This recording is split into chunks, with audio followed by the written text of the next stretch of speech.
Well, I mean, Ryan's kind of his own guy, so I'll just say that he's, ultra competitive, got really good instincts, very coachable, got excellent speed, plays very big, short in stature, but he plays big, and he's trustworthy. You kind of view him as a lockdown type number one quarterback guy. For us, yeah, sure, yeah, yep. He's been really really good the last 3 years. Whatever role we've given him, he's really taken it and done very well for us. How far do you think he's come in his time here since when he started now?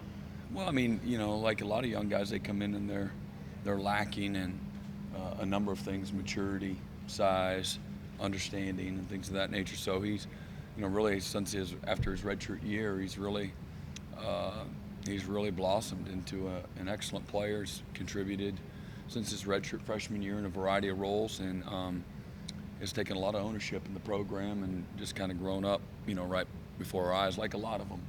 But I know he's a little squirrely, like a lot of young guys, and I think this program has really helped him. But couldn't be more pleased with his production throughout his career.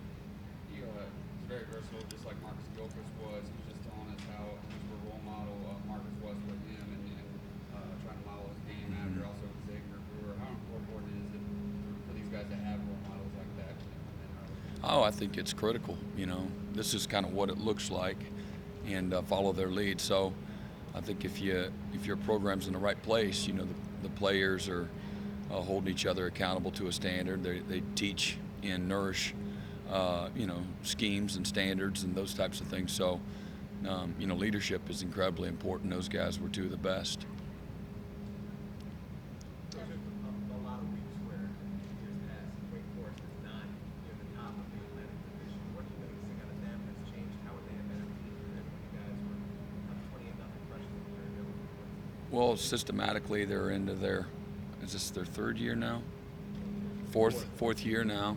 So that maturation, they've redshirted a lot of players and have developed them, and that's a critical part of when you're building a program. If you have the patience to do so, that's the right way to do it. And they've recruited very well, good evaluators of talent, and then have again developed them the right way. And then I think the kids believe in what they're doing, play incredibly hard. They've recruited high character, tough guys, football players, all those types of things that show up on tape.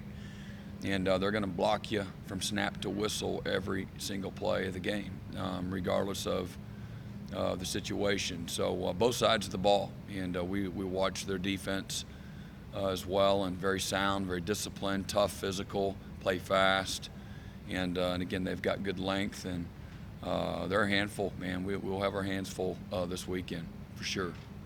Definitely talked a lot about the Davis twins today. Mhm. Can you tell them apart, and what are they like?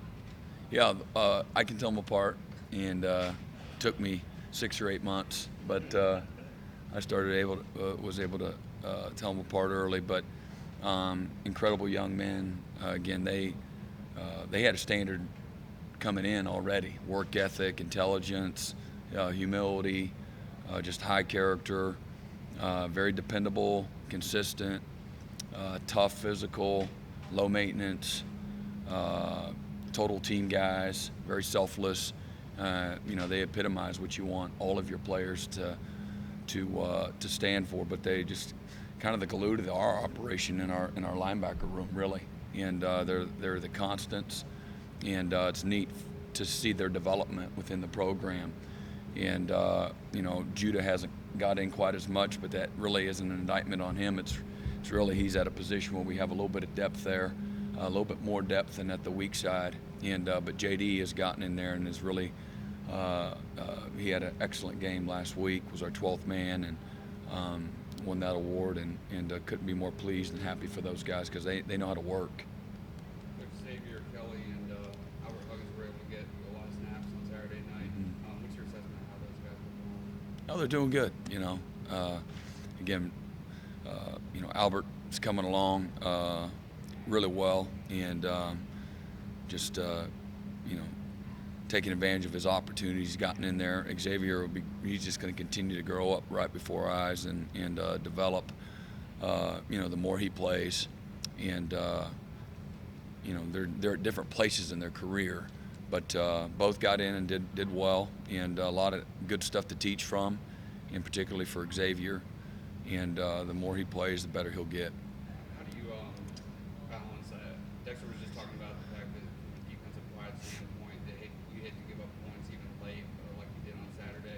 I know another touchdown came after a long punt return, but how do you balance wanting to keep the point total down from just pride and also playing a lot of guys? Well, I mean, I think it's important that you play your guys, and you wanna at the end of the day, you want a good result.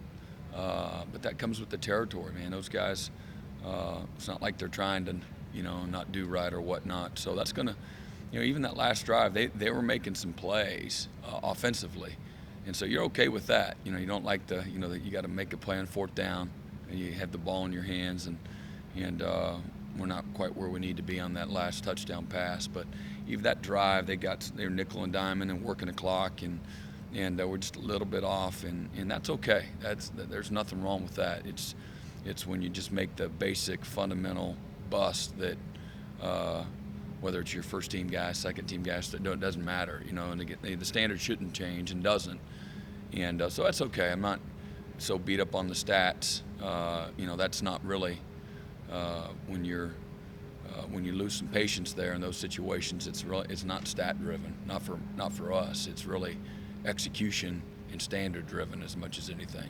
So it's important that they work very hard. They come to work every single day, and it's great. Their opportunity to play trumps any of the mistakes they may make and those types of things. And I think it's critical in their development. Brent, is this, I'm sorry. Dorian O'Daniel embody the process of playing for Clemson? Well, I think again it's a classic example that he didn't come just ready-made, and just having an offensive background in high school, ultra talented, but really had just been just a natural athlete that really excelled in high school, and they've used him in the right spot. And coming here, he had to kind of start all over, and just again growing up, a lot of them need to mature, and again, especially mentally, let alone physically. But he's been a guy that's always been a great worker, and classic example of wanting to play but not really interested in all the work you get in the film work and the notebook and playbook, things of that nature, and again all the details that it requires in practice. He just wanted to go play, and he's been a guy that has really developed over the last really 2 years, year and a half, at a real high level. And but he figured out maybe 2 years ago, just under 2 years, that, hey man, I got to really invest. He didn't know formation recognition. That's like day one before he ever steps on campus. We send him just learn the formations, how we identify and call offensive formations, and that's critical. And it's like trying to run before you get in the walker, and you can't do it.